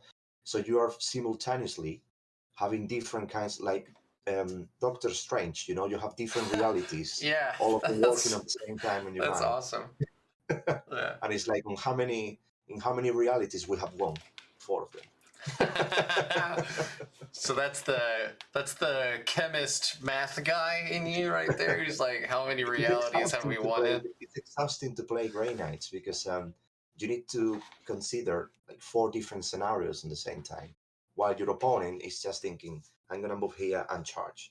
It's not so easy with the Grey Knights. You're really thinking about some custodes there. Just move up and charge. It's fine. You're good at shooting and you're good at combat. It's not that easy. Oh, all right. Well, Tear Down Their Icons is not one I've played yet. It sounds fascinating. I want to try it out. I mean, I will soon. I have an RTT coming up, and then obviously I've got some TTS games that I'll be playing later today. And I'm just, yeah, man, I'm really excited for this new book. It is so cool.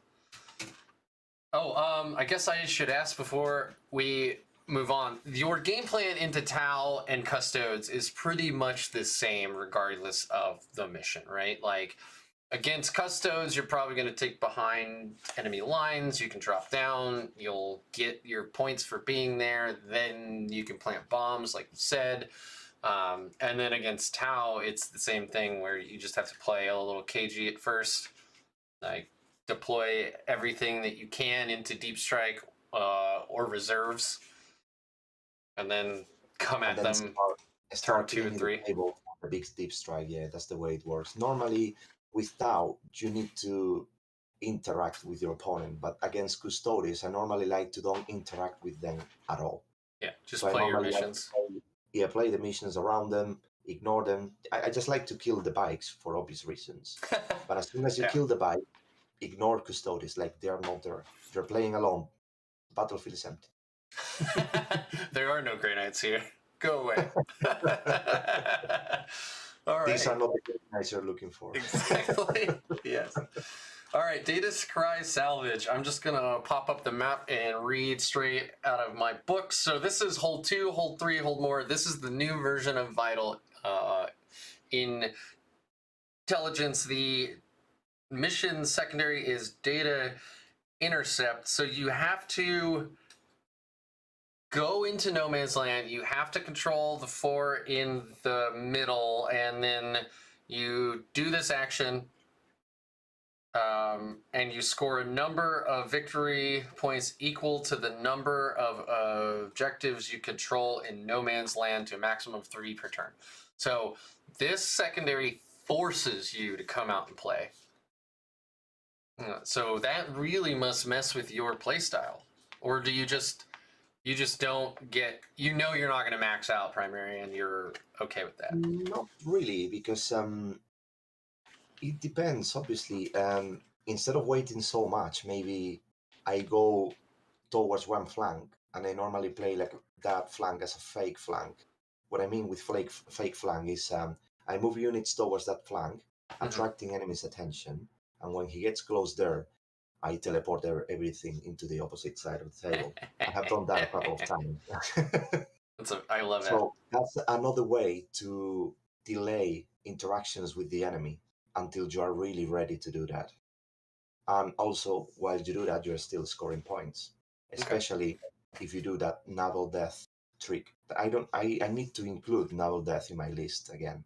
Yeah, I was going to ask about that. I forgot. I didn't have enough points. I didn't have enough points, but I really want to get a naval death back to my list, because like in this mission primary secondary, you see that it gives you extra points for having objectives in your command phase, right? Yeah. So you can pull that trick that I told you with the librarian and gives you extra points in the command phase before you score these. Yeah. And then also, I should point out that this mission, it's sticky objectives. So you don't have to stay in your deployment zone, but if you don't, you're leaving yourself open. But you need to activate, to trigger the primary secondary, yeah, so you need somebody to be there. Yeah. And you do need, yeah, exactly. I was just gonna say that too. Like even though it is sticky, like it is in Vital Intel, or like it was in Vital Intel in 2021, you still, if you want to do the action and score points, you still have to be on the spot. Zone, yeah. Also, it's not a good thing to leave your own zone empty, because if the enemy gets there and kills whatever is guarding the objective, you're gonna struggle to score points later on. Yeah. But one of the good things about the objective securing an aura from the Grandmaster is that it's giving everybody in the army that ability, and that is planting seeds all over the table and giving you those sticky objectives, because everything has the objective secure ability. Yeah, that's one of the things that I really liked about the idea of rolling Noble Death and Unyielding Invul in the same list, because you can get objective secured or double OBSEC very quickly, and even in a way that sometimes your opponent might not expect, which is pretty cool. Yeah, as you can see, and our viewers can see as well, having objective secure is essential in this chapter approved edition, in my opinion. I don't think that news will surprise anybody, but it is worth reiterating and reiterating and reiterating. Like, it is a big deal now.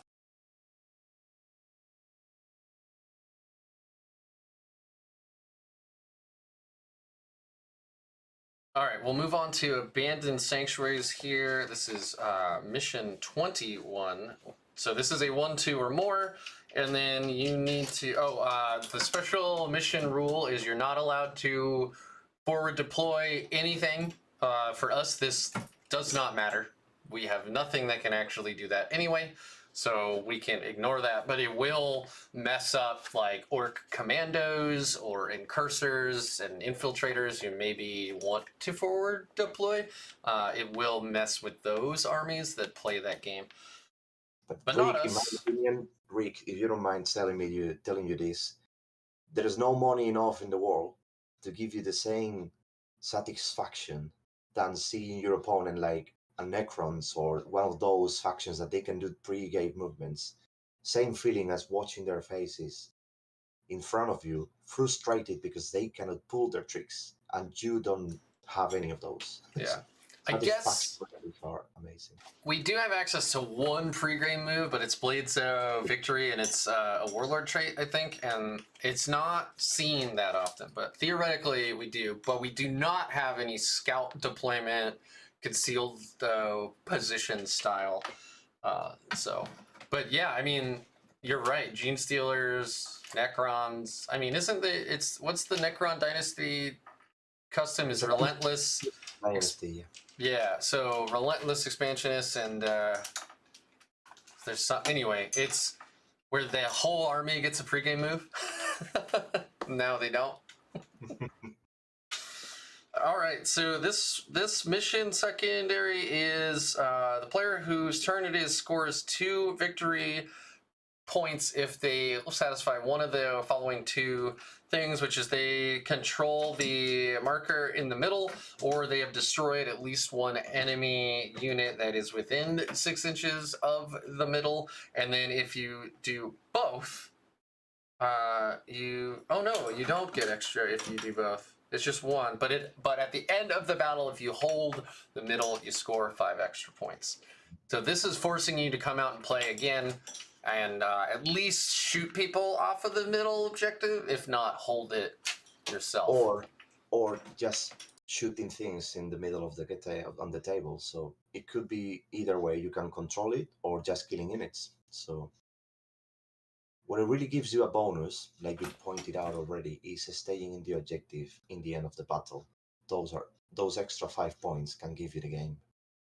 Yeah, so going second is even more important on this mission than almost any other, because you can get that counter punch, and you score or you score your primary as well at the end, so you can really just get in there.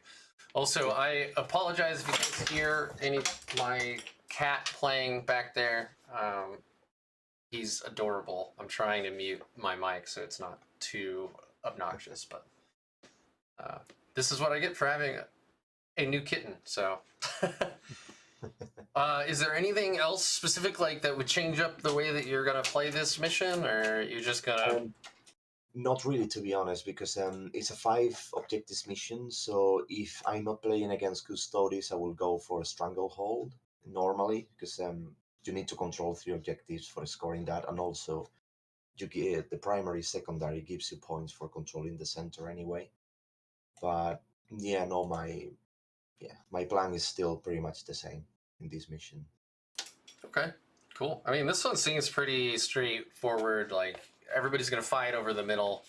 You know, there you go. Pretty much. Yeah. Come fight over the middle.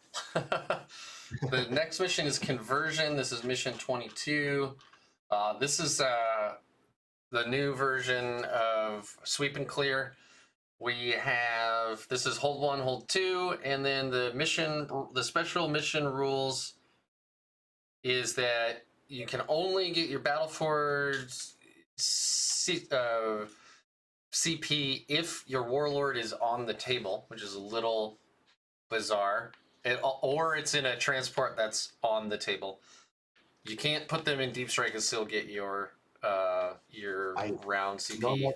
If I'm honest, I never play the Grandmaster, which is my Warlord, on Deep Strike. He always starts on the table. Normally, the Grandmaster normally doesn't get killed.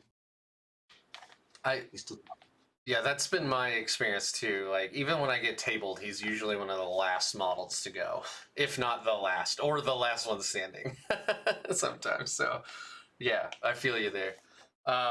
Let's see. The primary secondary is you score 4 victory points if you control the objective marker in your opponent's deployment zone. You score 2 if you control 1 or more in no man's land, and you lose 1 if you do not control the objective marker in your deployment zone. So this is really playing into aggressive play. I think we'll see behind enemy lines picked a lot on this one for most armies, because you already need to be going after your opponent's deployment zone anyway. And when you combine that with the fact that if you lose yours, you lose a point, that is a 5 VP swing that turn.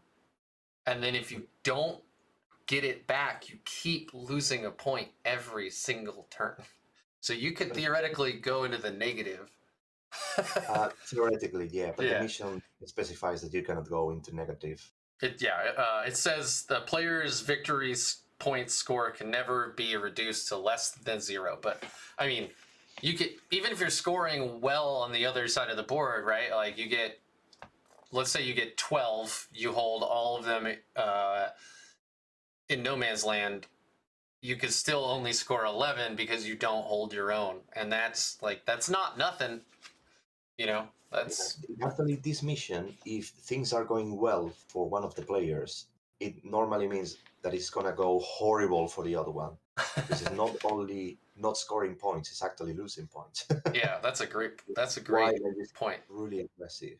Yeah. But from my point of view, what you mentioned about behind enemy lines, that's a bit tricky because if we take a look to the deployment zone, is the quarters deployment. Yeah. The enemy area is not really big. It's an area that the enemy can screen quite easily, and knowing obviously that his objective is quite important for scoring, he's gonna play like a castle. He's not gonna let you in. So playing behind enemy lines, from my point of view, it will be very risky. I will play either engaging on a stranglehold or engaging on front, depending on the opponent. But normally I will play stranglehold. And if things are going well, I will push into his objective with my interceptors or my dread knights. Gotcha. But normally the resistance is gonna be really tough. I mean, they're gonna be wanting to get into your deployment zone too. Like you know what I mean? Because if they're good luck with that. yeah, I mean, but that's kind of my point, right? Is that like everybody is going to be trying to switch places, right? Like if you start up here and they start down here, you're going to want to like try to. I mean, both of you are trying to swap, right? That's the only way that that game becomes even, is if you effectively swap deployment zones, which is not likely. But I mean, that's how I play this. I see, okay, I need to stop them from scoring on mine, and I need to get theirs. Everybody like sees that. So You know, one trick that I played once with this mission, and I will recommend to our spectators, is teleporting the Grandmaster into one of the flanks, and then using one unit of 5-man interceptors, moving 12, moving again 24, one of the guys sitting into the objective, and then doing like a conga, like a long line of guys touching objective the secured, getting objective secure, stealing the objective from the enemy, getting him less points, and then receiving a kill stare from him. That's awesome. I do want to. I've been meaning to do this throughout this whole cast, and I'm sorry if you have questions. Please ask them. This is supposed to be interactive. That's why I live stream them in the first place. So ask any questions that you have. And I don't know if you've been following the comments, but it looks like you have quite a fan club popping in, Jose. It's the Orks Hispanicus community. We are the Spanish expats. So we are a community of Spanish people who lives abroad all over Europe and other countries, but especially around Europe. Very cool. Well, welcome all of you. Thank you for swinging by, and obviously thank you, Jose, for being on the show in the first place. Thanks for inviting me. Yeah, this has been awesome. And this isn't an outro. I'm not done. I'm just thanking my guest. So, any other thing that we want to point out for this mission? Regarding this mission, I would recommend our watchers to maybe playing aggressively with a lot of teleports in one of the flanks and trying to sneak some units from the opposite flank. But that's is a suggestion, trying to get into the enemy position. Okay. I mean, we are very fast. You should play that up, right? All right, here is the Scouring, which was called in 2021 the Scouring. This was my least favorite mission, I think, but now they changed it, so it's no longer hold 2, hold 3, hold more. Now it's hold 1, hold 2, hold more. And let's see, the strategic scan is the mission's secondary, and you get 3 VP for each objective marker on the battlefield that you've scanned with the Auspex scan action, which is one that one unit from your army, it does not specify character or infantry or anything, may perform this action at the end of your movement phase, and then it can't be done if there are enemy nearby, and it's completed at the start of your next command phase. So it's a little trickier. There's none of those stipulations. I know it was probably really boring hearing me read that whole thing, but I did that on purpose because this does not have a stipulation for OBSEC to do it faster. It doesn't matter if you're OBSEC or not. It doesn't even matter what type of unit you are. Could be a vehicle, actually. It says 1 unit. Unit. A unit cannot start it. Yeah, it just says 1 unit. So I mean, even a Corvus Blackstar could do this. I'm just like, it's really interesting that it's more open-ended for which units can do it, but it is actually very dangerous because it completes at the start of your next command phase. So you roll up, you do an action, so then you either need a special ability or spend command points to even shoot. If you shoot after you could start an action, the action fails. So this really forces you to be careful about positioning, and I really like this. Like, it sounds awful, but it makes you, it's a whole nother like level that you have to think about. So for this mission, in my opinion, the safest bet is doing it with a character which is covered by other units. Yeah. Otherwise, whatever it is trying to do that is going to be wiped out of the table in a turn.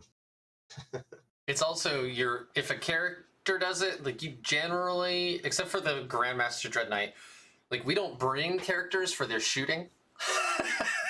You know? So if they perform an action, it's a normal action, so you can still psychic and all that jazz. But you can't shoot. But who cares if, like, Drago doesn't get to fire his 4 Stormbolter shots, right? Like, it doesn't matter that much. Or your brother captain can't. Like, he's there for the auras and the buffs and the melee. So, anything else you want to point out about this? It is still going to be a very aggressive, very dangerous mission, because everything, if you're looking at the map right now, just like the Scouring in 2021, everything, all 5 objectives are jammed right in the middle. There are no deployment zone objectives, and I think the furthest one away diagonally is only like 28, maybe 30 inches away. So everything is in range. Everything is chargeable. It's crazy how aggressive this map is. This mission is so unpopular that is not used in tournaments. Yeah. Normal. In 2021, the mission pack, when this was Hold 2, Hold 3, that made it so hard. This was such a low scoring mission for everybody, unless you were just completely dunking. Which also, the deployment zone was that shoebox. That's right. You're right. Oh, I played Imperial Guard, and literally I couldn't deploy my list. Yeah, I felt bad for Orks too. Like, where are you gonna stick anything? Okay. Thank you for pointing that out. I completely missed the fact that they got rid of that horrible deployment zone. It was horrible. This mission is usually an experimental one. They try, but normally nobody likes it. Fantastic. All right, we've only got, what, 3 more? All right. So we're 2/3 of the way through here. I got about 15 minutes left, and then I got to go run a dog, or else he will chew through the furniture. So the next one is Tide of Conviction. This is another Hold 2, Hold 3, Hold More. This one is wild. with It is. the placement of the objectives. It's a long edge, so again, it'll be very aggressive. Even though there are objectives in your deployment zones, they're very close to the edge and they're very close to the middle objectives. So this one will also be very killy. So again, this is hold 2, hold 3, hold more. You only receive your Battleforge CP at the start of your command phase if you control the objective in your own deployment zone. So that might not come up very often, but when it does, that's going to hurt. And then Overrun is the mission secondary, which is you score 2 victory points in the first through the 4th turns if you control at least 1 objective marker in the enemy side of the field. So if you cut the map in half, it's not their deployment zone, it's their half of the board. So you need to be pushing onto the ones in their territory to score these extra points. And then at the end of battle, you score 4 victory points if you hold both of those, and you score 2 if you hold 1. So again, this is where the mission secondary is forcing you to come out and play and go onto your opponent's side. So how would you play this one, Jose? Well, this mission, it's slaughtery. It's like you said, everything is too close. So this could be quite tricky for the Grey Knights because we are not resilient. They kill us really easily. So it's quite a challenging mission. I haven't seen it in any tournament pack yet.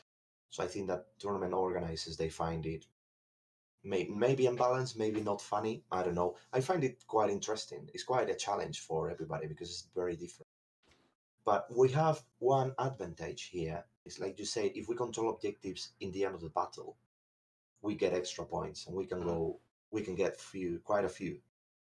So as Grey Knights, we got something good is we can teleport in the last turn and redeploy units and setting everything where we want to get those juicy points in the end and trying to get the upper hand and win.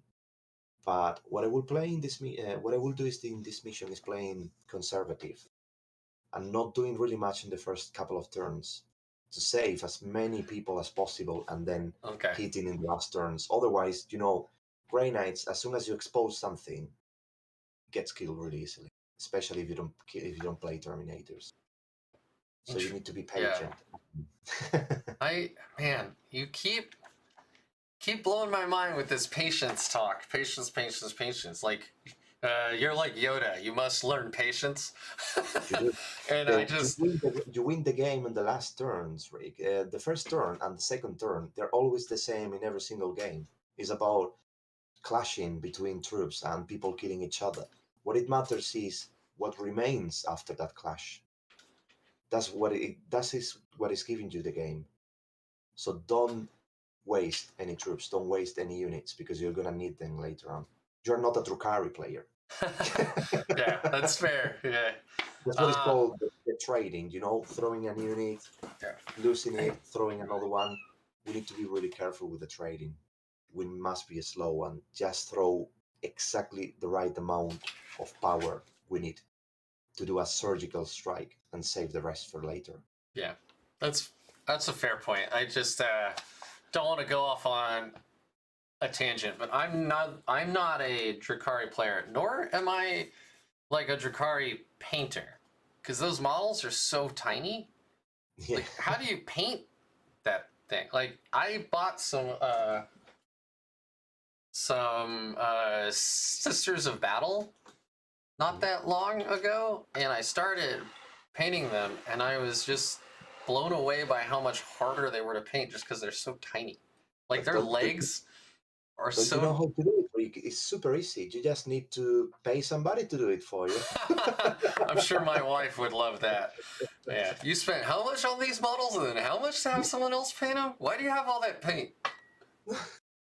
For decorative purposes. All right. Well, so that's the new... This is probably the craziest new mission in the pack, I think. It's just... Probably. Like, yeah, I mean, I guess Dark Angels probably love this mission. Yeah, yeah, definitely. And Custodes too. Yeah, Maybe anything even really durable. Necrons playing with a lot of objectives secure will love this mission as well. It's not a good mission for us, if I'm honest with you. We don't have the resilience to keep objectives from one turn to another one. So it will be a slaughtery for us, and I don't really like this mission. I'm really glad the tournament organizers are not keen to use it. And that's tied of conviction, just to be clear for our viewers here. The next one is Death and Zeal. It is 5 objectives with another bubble in the middle. So this is the very same actual deployment zone to what was it called? Conversion. Direct assault. You score 2 extra victory points. Here's where I was confused earlier.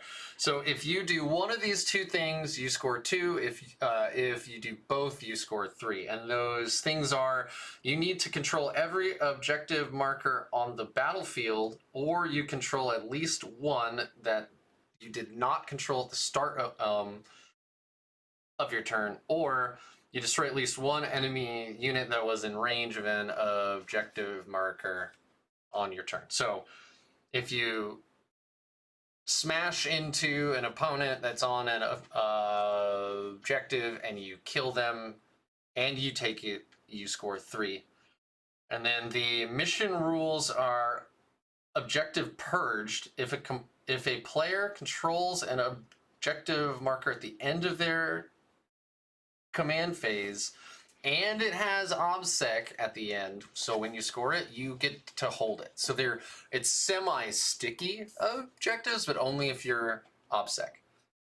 Or OPSEC or similar ability. Right. That's important. Yeah, which you'll get from Unyielding Anvil. Exactly. Yeah. Or Noble Death.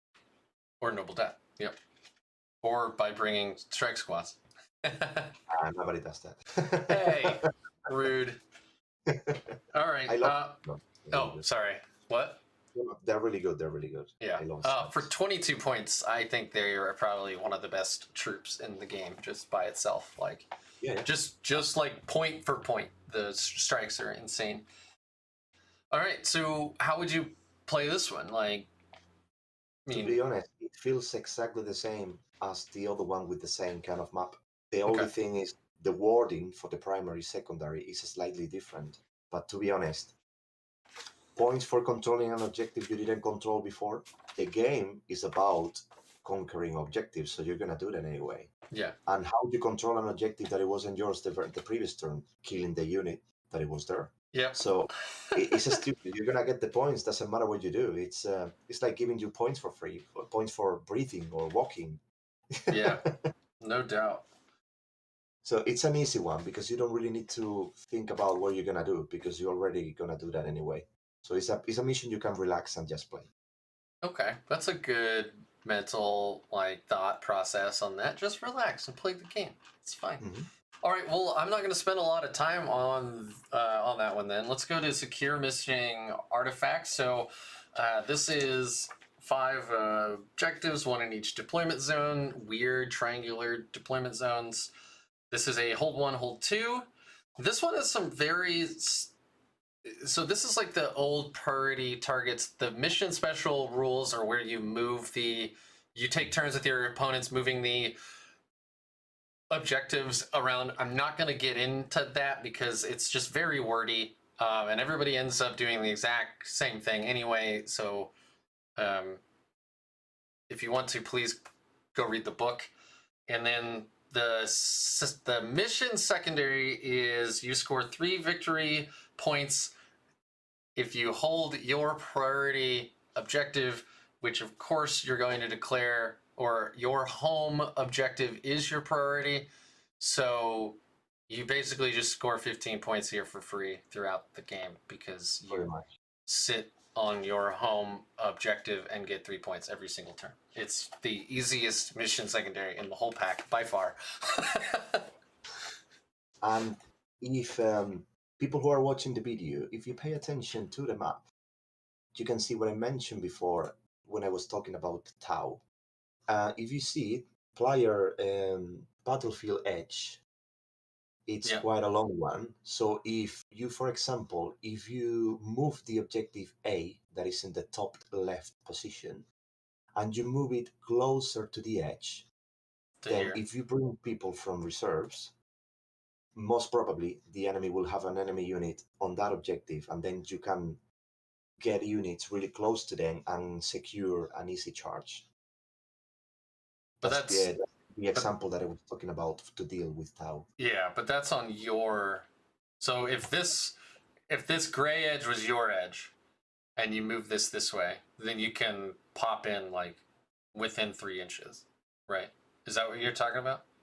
No, it's the when you come from reserves and you come from your own battlefield edge, you can come less than 9 inches away from the enemy. If you move the objective towards your battlefield edge, and the opponent places an enemy unit over there, probably you will get a charge less than 9 inches because you're going to be closer than 9 inches from him.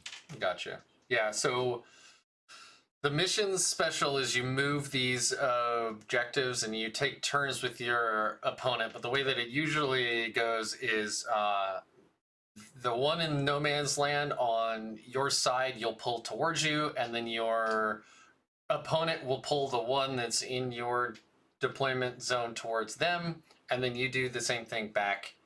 So really, that's the most optimal move for everybody, and then so everybody does that. So really, they should just make that the way that they're put on the board, but that's neither here nor there. But that's the way almost everyone does it, and that way you pull one closer to your the terrain and the opponent, in mind.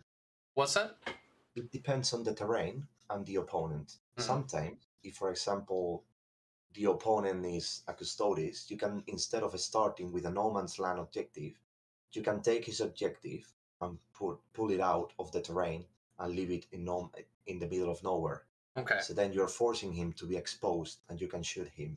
On the other hand, if the enemy does the same for you, you can always place troops behind a wall and a character holding the objective within 3 inches of the other unit, so it cannot be targeted, for example.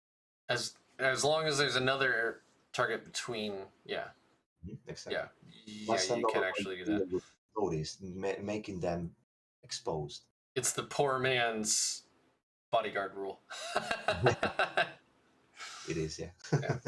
So to expand on that, the lookout serve bubble is 3 inches around any normal unit.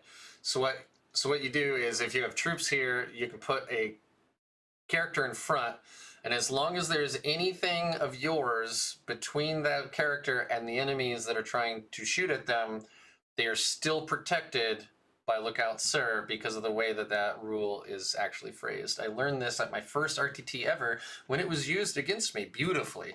It's the first time I realized you can do that, and my opponent schooled me with it. So super useful, and that rule is the only reason why I take servitors, because they hide behind a wall covering the tech marine while he moves around the wall.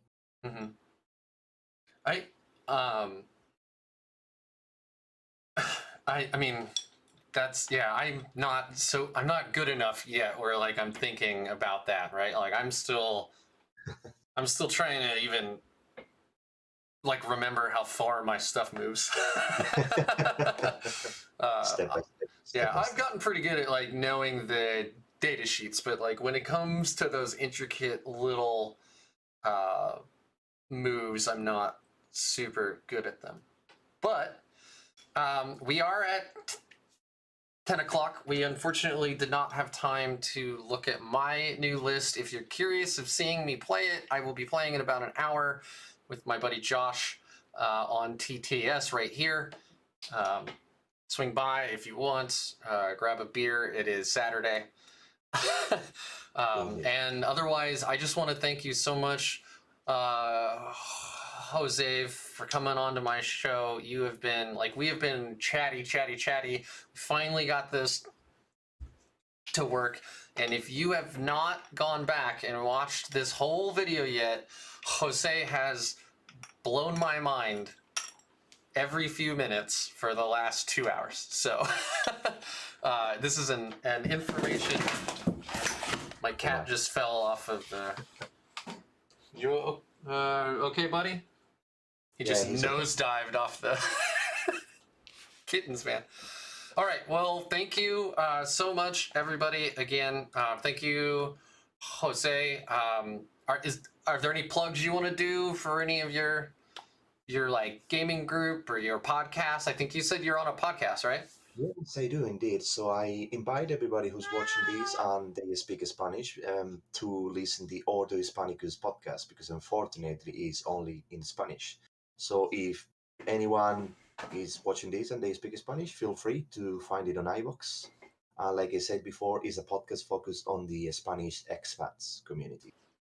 So yeah, and also Rick, thank you very much for inviting me here. It was quite a surprise when you approached me with the invitation, but I was really glad that somebody noticed it, that Grey Knight's first of the faction Leicester, because I felt really proud when I achieved that. But it was the right in the end of the chapter approved. So now I really paid attention to that, because the new chapter approved was released right after that. So yeah, and you've like, I mean, I know some people are kind of in like dour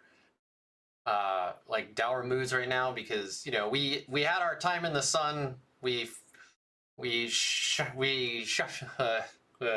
bright for about 4 months, and now you know you kind of.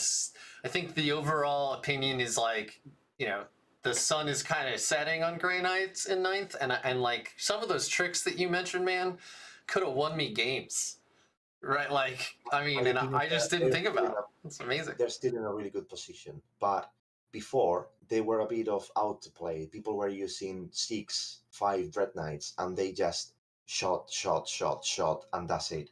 But the Codex, I can tell. That's what I did. Yeah. The Codex is full of small tricks that they give you the game, like the stratagem set to defend, dealing mortal wounds on a 6 when you save. I have never seen anyone using that stratagem before. Yeah. And that is a hidden gem in the Codex. Yeah. So I invite everybody to read the Codex again carefully, and read every single sentence from the Codex, because there are hidden tricks all over the place. That's great. Yeah, that's great advice. You know, I mean, yeah, it's like I was saying earlier, the chaplain, the Primaris chaplain, that like +2 to charge aura, I'd only thought of it as that for the longest time, but now I'm finally getting good enough where I'm taking advantage of all that extra movement from the huge pile-in and consolidate that gives. And then also, like you mentioned, you know, Noble Death, it isn't just an OBSEC aura that goes off once a turn, it's also set to defend. So you can be in the middle of a field with no cover nearby, you can still go to set to defend, which almost nobody remembers to do anyway. Even if you are in a ruin and can do that naturally, I forget all the time. So, yeah, that's a great stratagem and a great piece of advice. Are you okay, Ivar? Yeah, he wants to go for a run, so I'm gonna let you go. Thank you again, everybody, for swinging by. Thank you for your questions. Like, comment, subscribe, all that stuff. And in about an hour, I'll see some of you back, maybe, for some TTS against the new Harlquins. And don't forget to call your mothers.